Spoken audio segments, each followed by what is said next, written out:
এখানে খেজুর বাগান আছে। এই সেই কোবা মসজিদ, যে মসজিদটি নবী মদিনায় এসে প্রথম স্থাপন করেছিলেন, এবং এই মসজিদটির নির্মাণ কাজ নবী এবং সাহাবীদের নিজ হাতে শুরু হয়েছিল।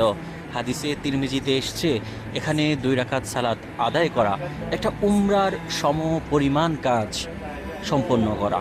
এখানে 2 রাকাত নামাজ আদায়ের জন্য বহু মানুষ এখানে আসেন।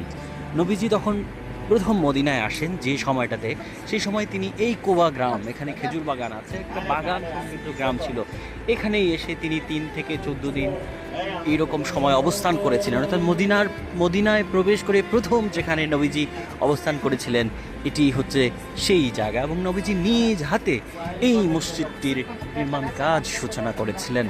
এবং এখানে এখন মানুষজন ঘুরতে আসেন, নামাজ আদায় করেন। এই মুহূর্তে নামাজ চলছে, আমিও নামাজ আদায়ের জন্য এখানে এসেছি। মসজিদটি কেবল একটি মসজিদ নয়, এটি ইসলাম